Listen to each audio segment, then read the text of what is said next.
যুগের পরীক্ষিত সাবেক নেতারা এখন দুই কুল হারিয়ে দিশেহারা। বিএনপিতে ফেরার পথ বন্ধ, আবার জনগণের দৃষ্টিতে জাতীয় বেঈমান ও স্বৈরাচার শেখ হাসিনা সরকারের দোসর তকমাও পেয়েছেন।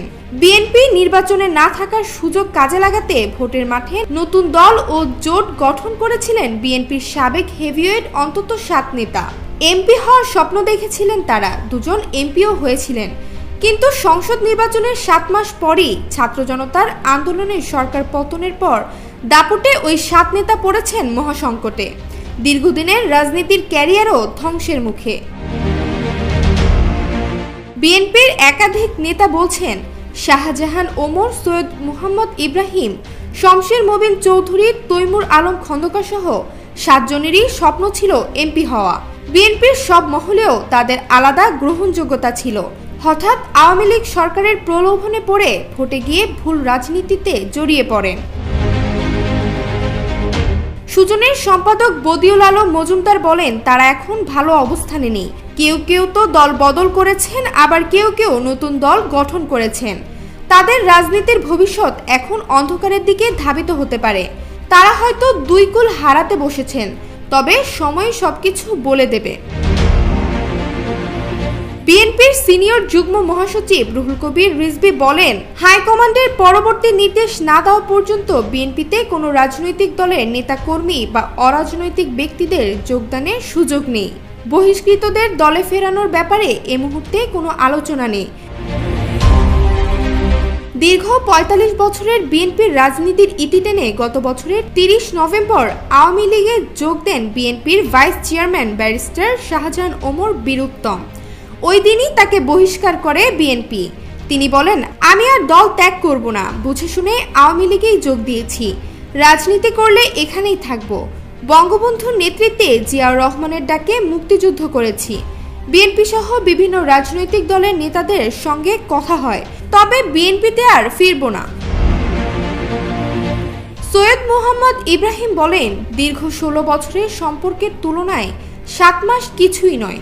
বিএনপির কারো কারো সঙ্গে যোগাযোগ আছে, তবে বিএনপি জোটে ফিরব কিনা তা এখনো বলা যাচ্ছে না। তবে 12 দলীয় জোটে সৈয়দ ইব্রাহিমের ফেরার আর সুযোগ নেই বলে সাফ জানিয়েছেন জোটের মুখপাত্র ও বাংলাদেশ এলডিপি মহাসচিব শাহাদাত হোসেন সেলিম। তিনি বলেন, জোট থেকে বেরিয়ে গিয়ে যারা প্রহসনের ডামি নির্বাচনে অংশ নিয়েছেন তাদের ফেরার প্রশ্নই আসে না।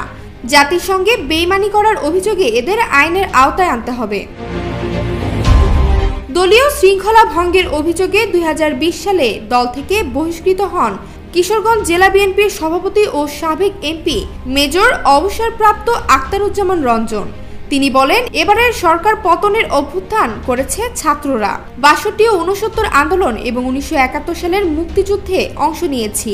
2024 সালে ছাত্ররা আরেকটি বিপ্লব ঘটিয়েছে। তাই আন্দোলনের পর দেশ পরিচালনার দায়িত্ব নতুন প্রজন্মের হাতে ছেড়ে দেওয়া উচিত বলে মনে করছেন। অন্যদিকে তৈমুর আলম খন্দকার বিএনপিতে যোগ দেন 1996 সালে।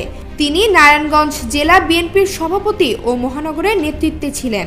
তবে 2022 সালের জানুয়ারিতে দলীয় সিদ্ধান্ত অমান্য করে সিটি নির্বাচনে প্রার্থী হলে তখন বহিষ্কৃত হন তৈমুর আলম।